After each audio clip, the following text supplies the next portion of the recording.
Hi guys, welcome to Rockstar Guitar. My name is Jonas and I'm going to be your teacher today. We're going to be learning a song by James Gang called Funk 49. It's mainly based around two or three riffs. There's also a chord intro that we're going to be working on. As always, we'll break it down into sections to make it easy, and I'll just spell everything. So I think with the right amount of practice you should be able to master it in no time. First part is the intro of the song. It's based around A minor pentatonic. If you know A minor pentatonic, that might help. If you don't, it doesn't really matter. I'm going to spell everything out. So, or you can just learn it and come back to the riff afterwards. But even if you don't know it, it'll be fine. So I'll play it to you first, and then we'll break it down into sections as always.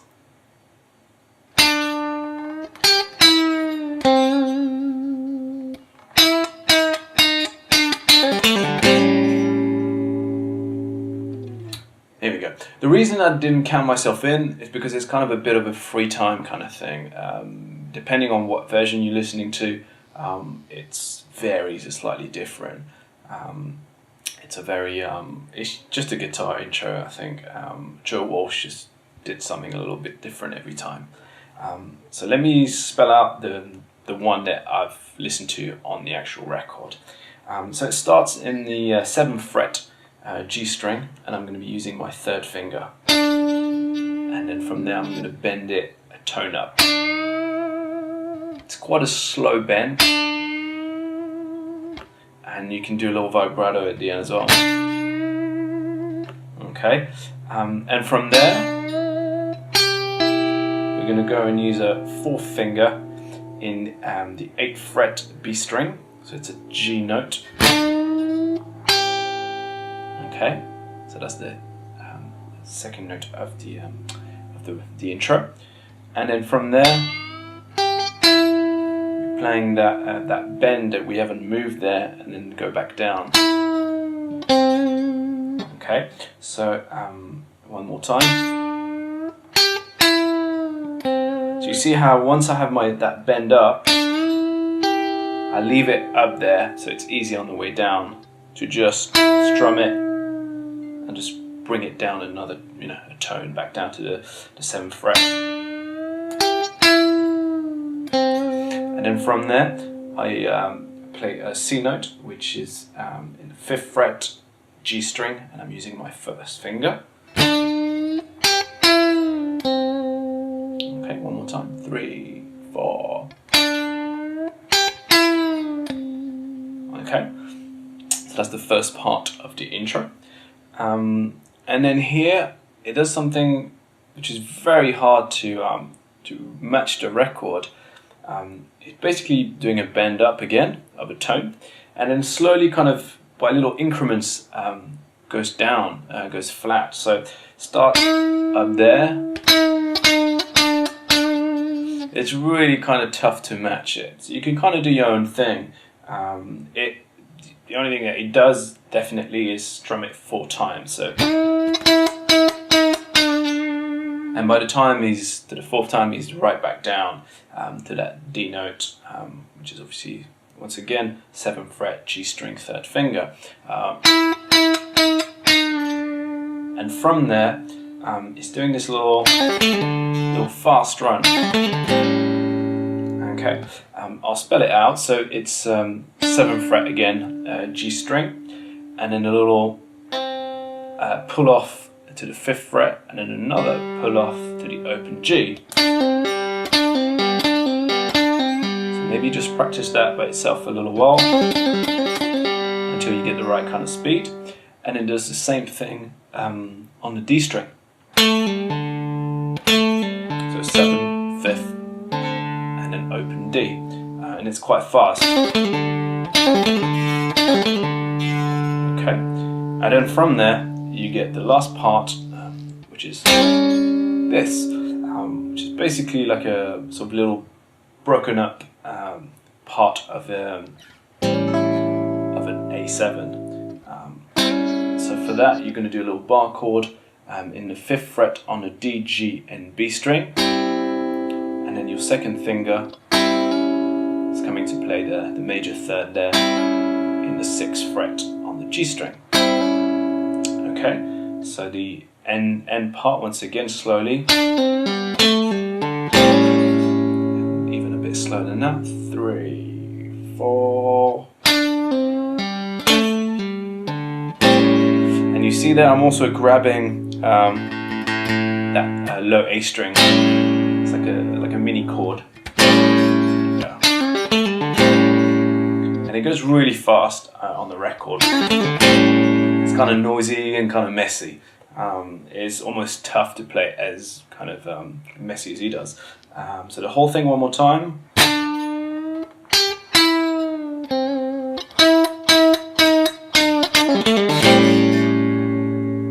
And that's when the first riff, the verse riff starts. So practice this as slowly as possible. Try and match it to the record. As I was saying, it's kind of difficult because there's no drums or there's no count. It's a free time.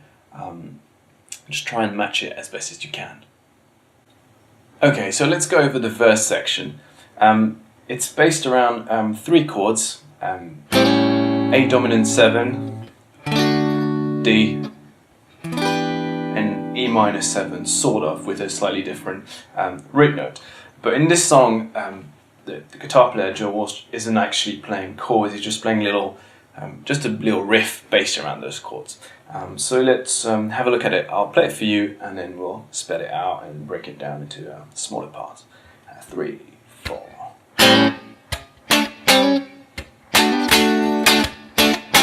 Again.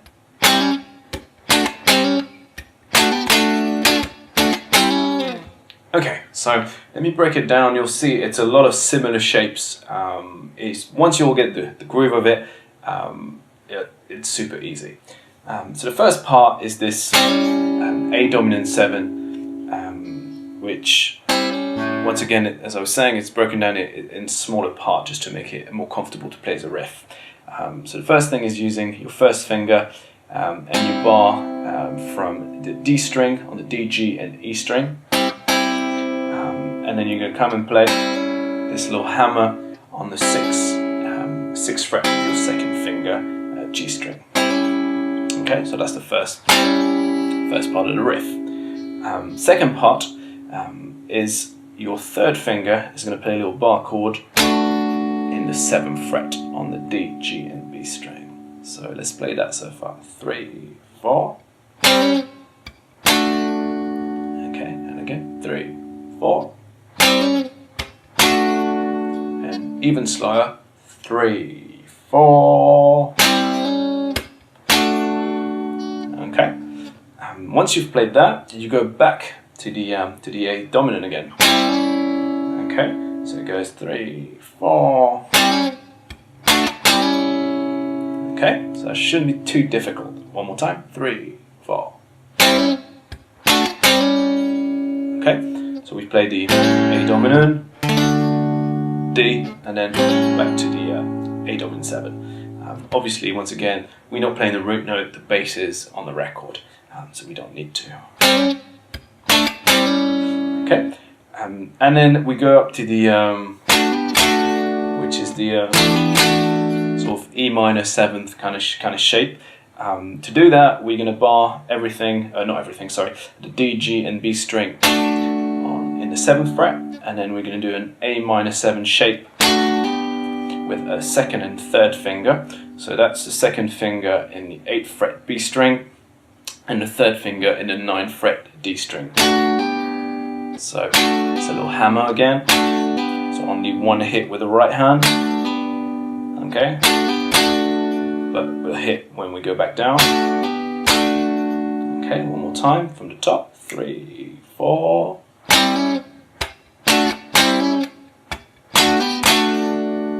Okay, up to there, one more time. 3, 4.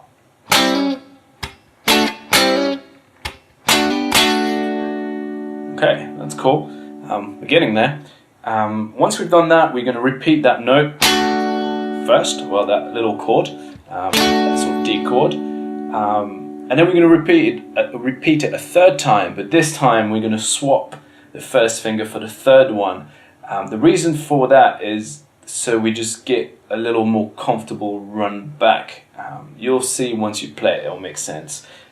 So when you go also the right hand, so far we've done all downstroke, but on that repeat of that D shape, the first one is down, the second one is up, and the third one where we're going to swap from the first finger to the third finger, so exactly the same bar chord, it's a down as well.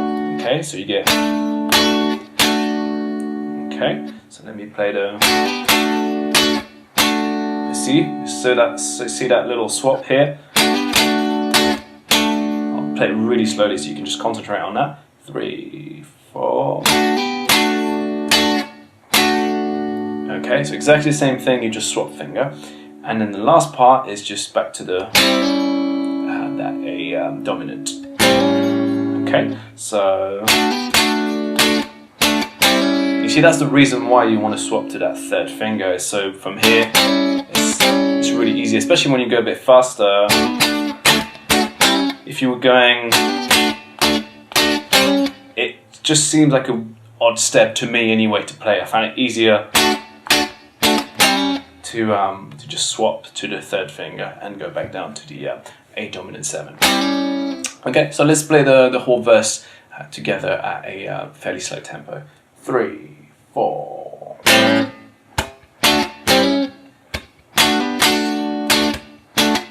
And again, 4.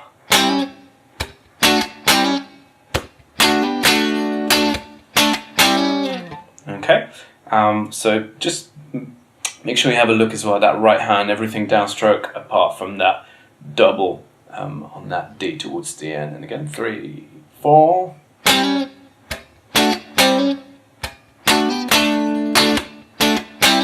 Okay, hopefully you saw it there, that little upstroke. So that's the verse, that's all there is. It just loops around that, so it's really fun to kind of play along. You can even, I was talking about the A minor pentatonic. If you know your A minor pentatonic, you can kind of shred along as well. It's quite fun. So let's go over the chorus.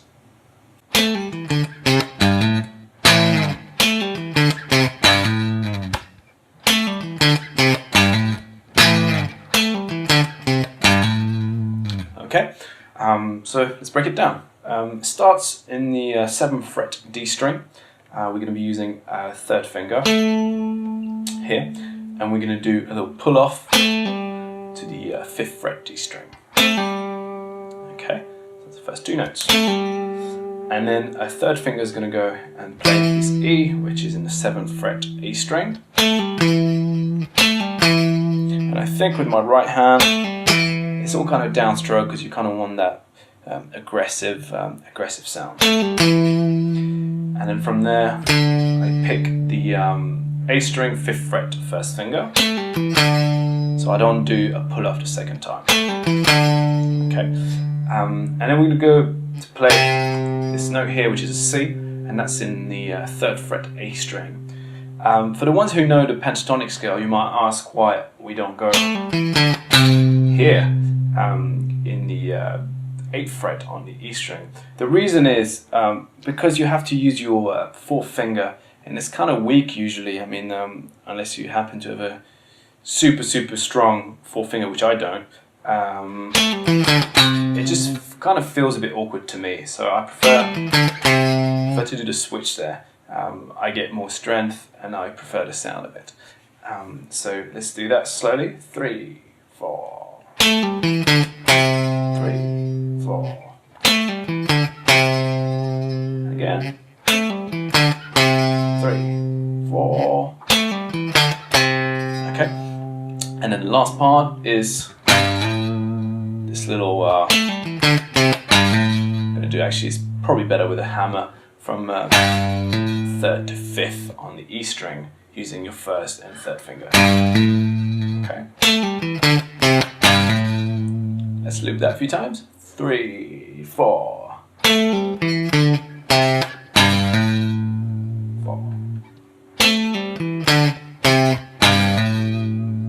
Okay, a bit faster. 3, 4.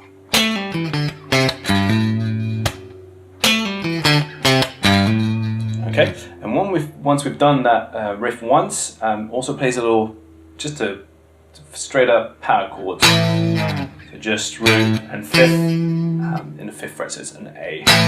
I use my 1st and 4th finger. You can use your 3rd as well, whatever feels more comfortable. I like using my little finger there actually. So the whole first half of the riff, 3, 4. And again, slower, 3, 4.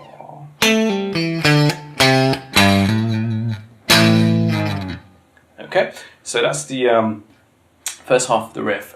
This repeats, but the second time you don't play that power chord. And then moving on, the whole riff goes up a tone basically. So it's really easy because it's exactly the same fingering, same shape and everything, but just up to the B. So instead of playing, keep it playing.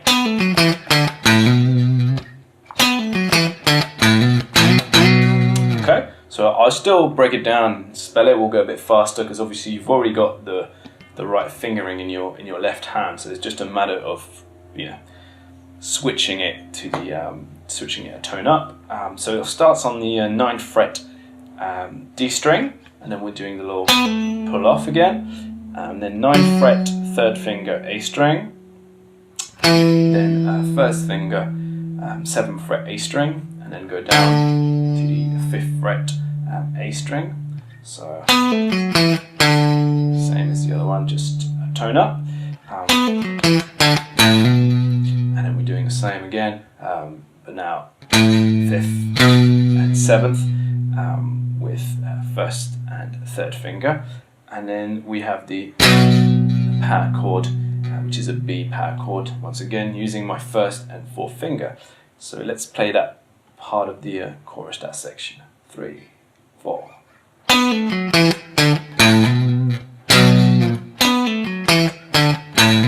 Again.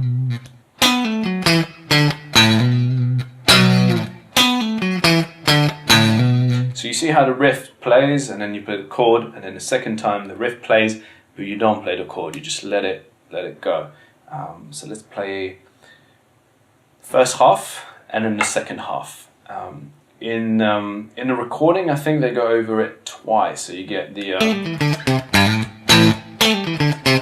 then it repeats, and then you go up to the higher one. Okay, so that's what we're going to do. 3, 4.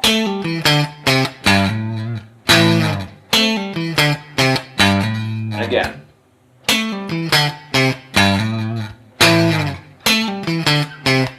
Then we go up.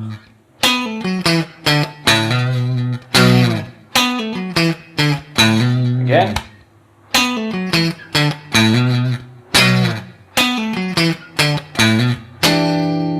And this is where the last part of the chorus is that little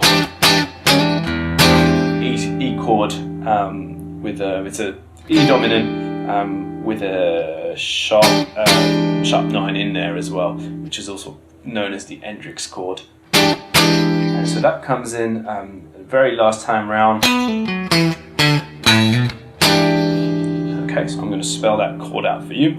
So it's your 2nd finger in the 7th fret on the A string, your 1st finger on the D string, 6th fret, your 3rd finger, so yeah, it started with the 2nd 7th fret A string, 1st on the D string 6th, then the 3rd finger in the 7th fret G string, and then the little finger here playing that sharp 9, which is a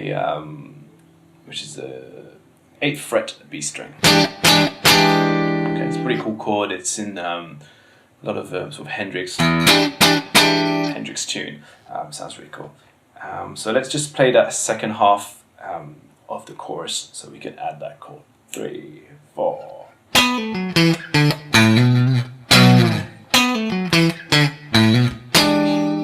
Okay, one more time. 3, 4.